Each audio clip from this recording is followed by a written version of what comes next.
et merci de votre présence aujourd'hui. Cette semaine, nous débutons notre série d'émissions de petits groupes de partage, session automne 2021.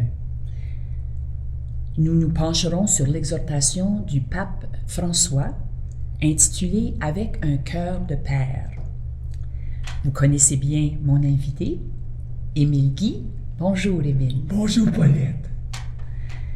Alors, commençons notre rencontre en demandant à l'Esprit Saint de nous guider avec ce chant prière. Ô Esprit du Dieu vivant, en nos cœurs descends. Ô Esprit du Dieu vivant, en nos cœurs descends. Prends-nous, change-nous, remplis-nous, guide-nous. Ô Esprit du Dieu vivant, en nos cœurs descends. Ô Esprit du Dieu vivant, en nos cœurs descends. Oui, viens Esprit Saint, éclaire-nous et guide-nous. Amen. Amen. Alors avant de commencer cette série de 3 émissions, il y a une précision à faire. Parle-nous-en. Il y a toujours 6 parties à notre série. OK. Mais à la télévision, on n'aura que 3 des 6 parties. La première partie, la première semaine, la 3e semaine et la 6e semaine. OK. Mais toutes les parties seront disponibles sur YouTube. Et imagine-toi que nous avons un compte pour les petits groupes de partage de foi. Wow. Et à l'écran, on nous montre très bien qu'avec YouTube, partage, groupe avec S, de partage de foi, SSM. Merci, Paulette, c'est ça. Okay. Alors, on peut voir ça à la télévision et sur YouTube. Alors, c'est une nouvelle façon de faire pour les petits groupes de partage. C'est comme si on prend un nouveau virage. Exactement. C'est nouveau. Bien que toujours sous les ailes de l'Église diocésaine, on va être quand même appuyé à 100% par l'équipe technique qui va nous aider, mais on aura nos émissions à nous parce qu'on a quand même on a un mandat de participation avec les citoyens pour des rencontres de petits groupes et tout ça. Alors ça va être nouveau. Très bien. Bravo, c'est beau le changement. Oui. Oui. Alors parle-nous maintenant de ce que les petits groupes étudieront cet automne et ce qui t'a motivé à choisir cette lettre du pape François. Alors, dans nos petits groupes, nous approfondissons divers sujets. Et cette année, le sujet que nous avons choisi, c'est d'étudier ensemble la belle lettre du pape sur Saint Joseph. Oh! Et le pape a intitulé sa lettre « Un cœur de père ». C'est avec un cœur de père que Joseph a aimé Jésus. C'est ça le titre, avec un cœur de père. Et c'est aussi l'année de Saint Joseph. Le pape a déclaré cette année-là, à l'occasion du 150e anniversaire de la proclamation de Saint Joseph comme patron de l'Église universelle. Et je pourrais te dire encore pour d'autres raisons, mais vous allez découvrir au cours de l'émission pourquoi j'ai choisi ce thème-là à approfondir cette année. Bon, et dans quel but le pape a-t-il écrit cette lettre apostolique? Dans sa lettre, il nous le dit, de 3 buts bien précis. Un, c'est faire grandir l'amour envers Saint Joseph. Faire grandir en nous l'amour. Nous avons la dévotion à Saint Joseph. Mais là, le pape veut nous faire grandir notre amour envers Saint Joseph. Et par cet amour, il veut nous pousser a imploré son intercession. Elle a prié. Si j'aime Saint Joseph, je peux lui demander. Comme un enfant qui aime sa maman, elle va lui demander. Et la troisième, c'est surtout pour nous inviter à imiter les vertus et l'élan de Saint Joseph. Ça, c'est ce qu'il y a de très important pour nous. C'est pas juste d'avoir des connaissances, mais c'est de mettre en pratique ces belles connaissances-là, parce que le pape nous parle d'un père. Alors, comment est-ce que Joseph a vécu son cœur de père? C'est ça que nous allons découvrir au cours de nos émissions et de nos rencontres. Très intéressant. Dans nos petits groupes de partage de foi, nous servirons de cette lettre. Vous tous à la maison, vous pouvez accéder à la lettre du pape François sur l'Internet à l'adresse qui paraît à l'écran, http://www.vatican.va. Vous pouvez également vous procurer le livre. Les détails pour l'achat seront donnés plus tard dans l'émission. Au cours de cette émission, nous utiliserons le document de la première semaine de nos rencontres de cet automne. Alors, commençons par partager notre histoire, tout comme dans un petit groupe de partage. Alors, à quoi penses-tu spontanément quand je dis Saint-Joseph? C'est à ma mère. Ah! Et toi? Moi, je pense à mes souvenirs d'enfance, à la crèche qui s'ouvrait comme un livre tout illustré où je voyais Joseph auprès de Marie. Je pense à mon petit livre de messe illustré quand j'étais enfant, puis toutes les images qu'on nous donnait, où je voyais Joseph devant Marie qui tirait l'âne en route pour Bethléem, ou dans la crèche, ou encore penché sur son atelier de menuisier. C'est ce que je vois du Saint-Joseph. Et moi, pourquoi je pense à ma mère? Oui. Quand j'étais petit bébé, je n'avais même pas 3 mois et j'ai eu une pneumonie. Ouf! Un petit bébé avec une pneumonie. Une maman, là, ne dort pas la nuit. Non. Puis elle était plusieurs nuits sans dormir. Et à la fin, le docteur lui dit, c'est votre dernière nuit, Madame Guy. Alors maman a dit, Saint-Joseph, fais quelque chose. Viens chercher ou et je suis ici. Ah! C'est pour ça que je pense à Ok. ma mère quand tu dis Saint-Joseph. Alors, t'es un miracle de Saint-Joseph? Oui, oui. Et aujourd'hui, pourquoi est-ce que cette pensée est toujours présente en moi, là? C'est parce que ma mère a répété cette histoire-là tout au long de ma vie. OK. Puis elle a dit, s'il est en vie, il faut qu'il fasse quelque chose de bien. Parce que Saint-Joseph le protège. OK.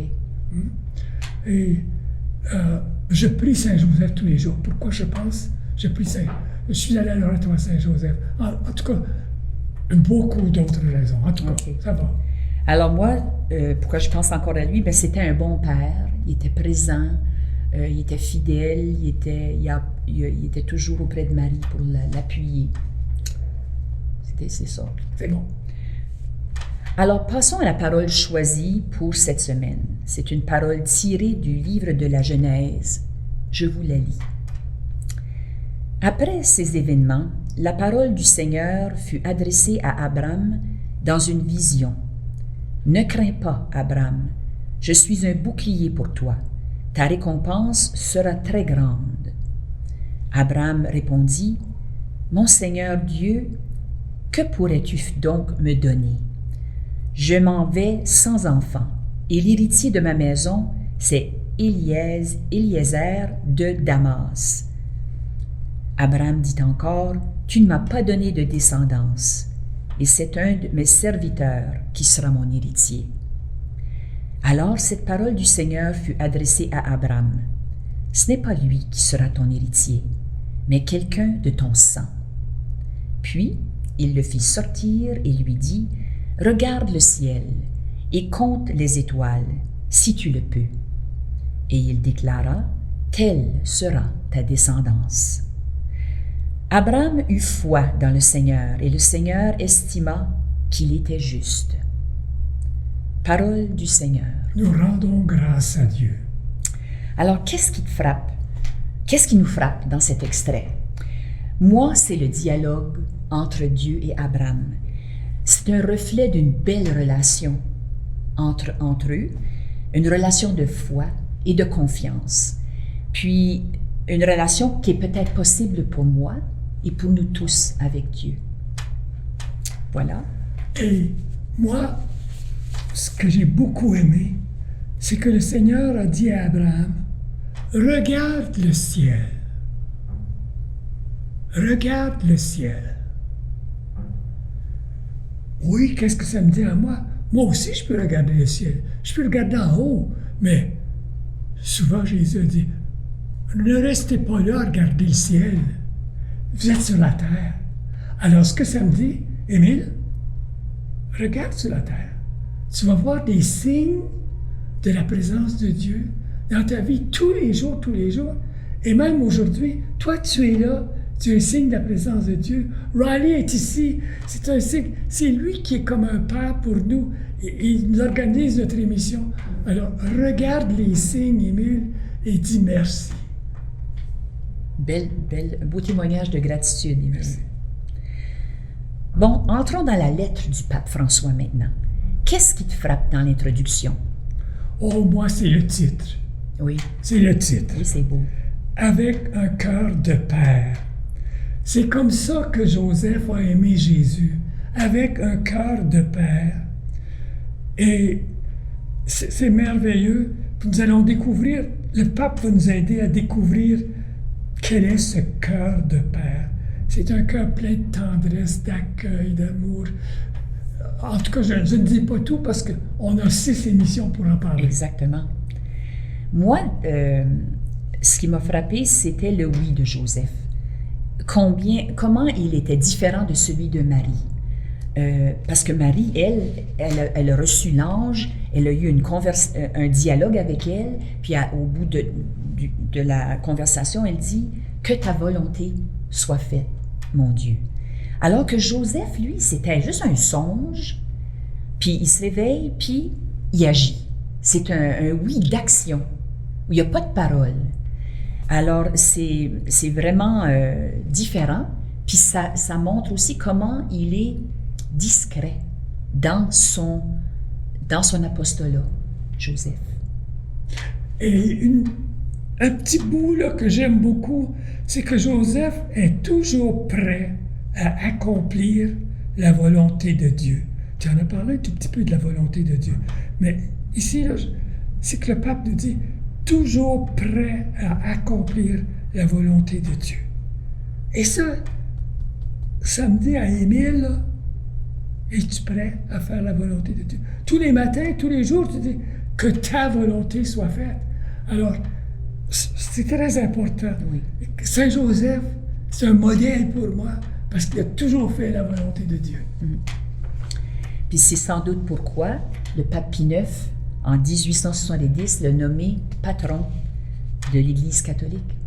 Puis pourquoi le pape François, aujourd'hui, souligne cet anniversaire en reconnaissance, puis il veut partager avec nous ses réflexions qu'il a écrites dans son petit livre, dans cette lettre de Un cœur de père.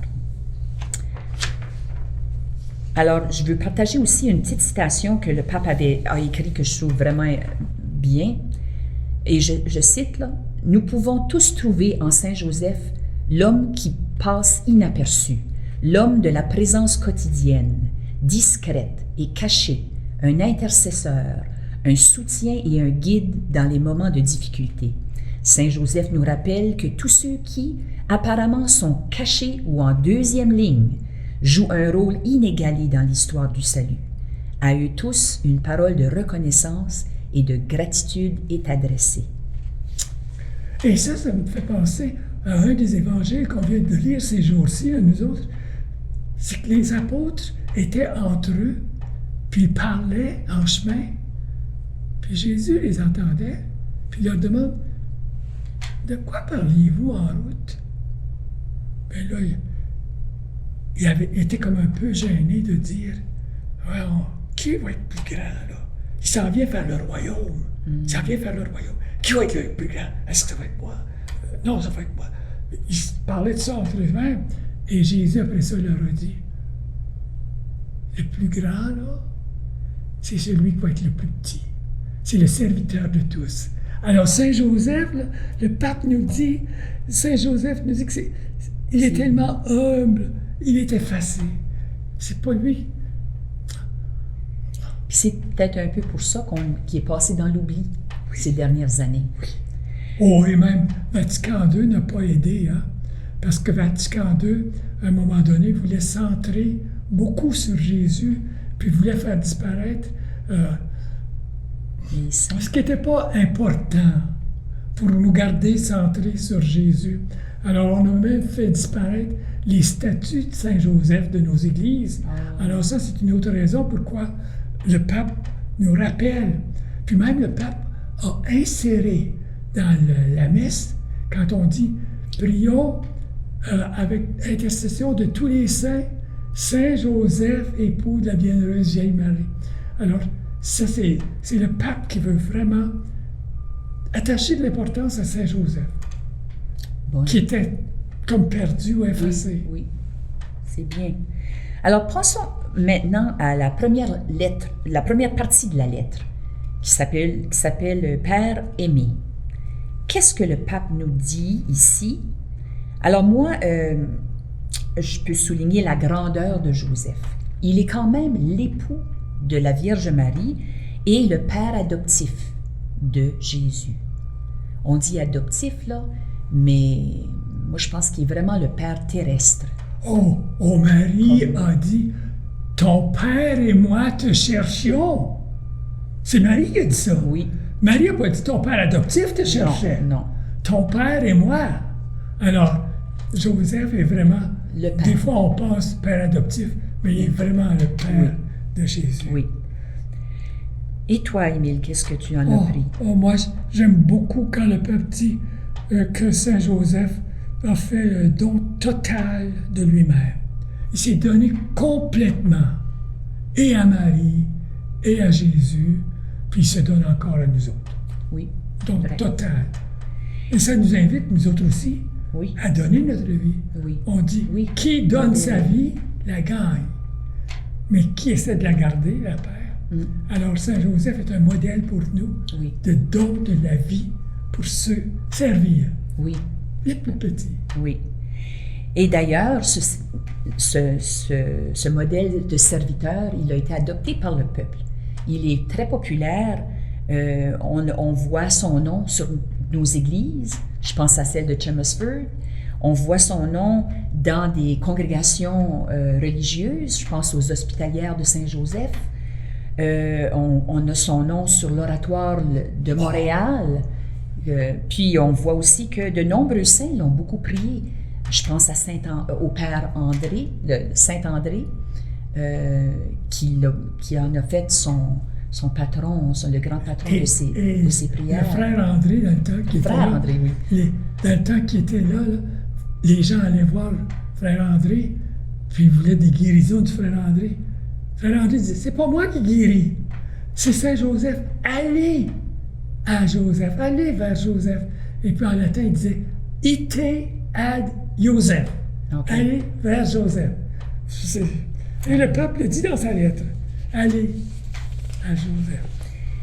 Puis Joseph est encore aussi un lien dans la Bible pour nous. Et c'est lui vraiment qui est la charnière entre l'Ancien Testament, parce que Joseph est un fils de David, la descendance de David. C'est la charnière de l'Ancien Testament avec le Nouveau Testament. Il est le père du Fils. Alors, Saint Joseph, c'est ce qui unit les deux testaments. Oui, les deux testaments. Unir ces deux testaments. Important. Alors, quel message pouvons-nous retenir? Moi, le mien, là, c'est celui de l'amour. Parce que même dans le titre, quand on dit un cœur de père, quand on pense à Saint-Valentin, on s'envoie des cœurs. C'est l'amour. Et Saint Joseph a été aimé par Dieu parce que Dieu l'a choisi, parce qu'il l'aimait. Hein? Alors Saint-Joseph, l'amour, Saint-Joseph a été aimé par Dieu, il a été aimé par Marie, par Jésus, et il est aimé par nous tous aussi. Alors, c'est très important de l'amour avec un cœur de père. Il mérite aussi d'être considéré plus attentivement que par le passé. C'est un saint à invoquer, surtout peut-être pour les familles. Moi, je pense que son rôle de père ne peut pas faire autre que d'inspirer les chefs de famille, puis inspirer, puis donner courage. Puis il est un modèle de fidélité envers les membres d'une famille. Il a toujours été là, il a appuyé, malgré un rôle quand même effacé, mais quand même c'est très important son rôle. Moi je trouve que c'est un guide, puis un bon soutien pour tous nos parents. Parce que, veux pas, la vie familiale, puis guider une famille, c'est pas de tout repos, puis c'est pas facile. Puis quand on peut avoir de l'appui comme ça, il faut l'apprendre. Alors, bravo pour Joseph. Oui. Alors, un message, déjà, ou un souhait?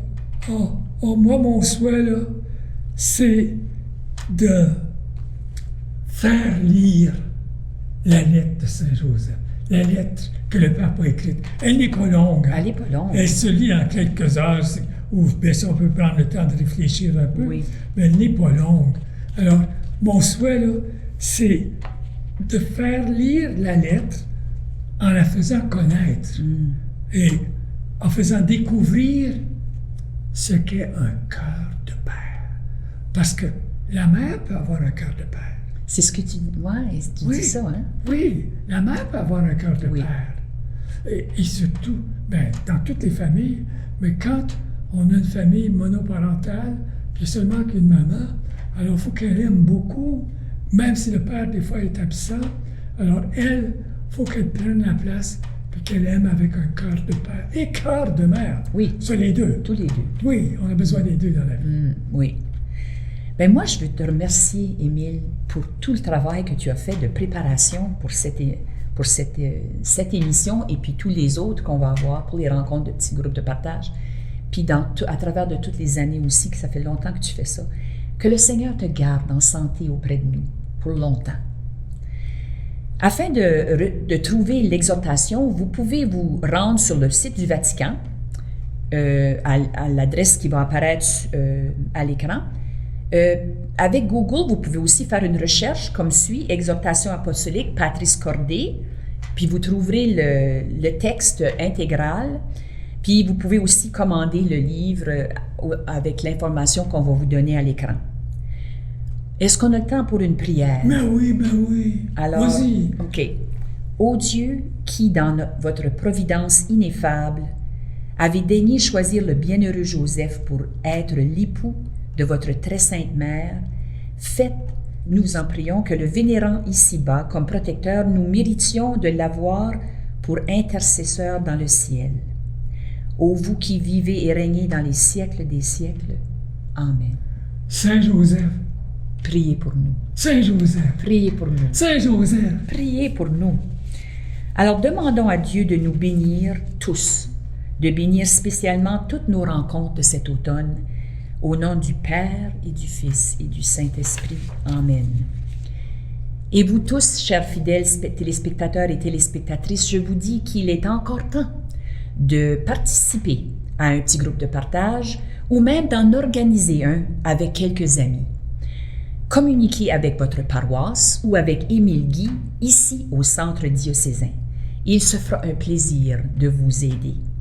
Petit rappel, la présentation du document de la 2e semaine se trouvera sur YouTube, Patris Cordé avec un cœur de père, semaine 2, Père dans la tendresse.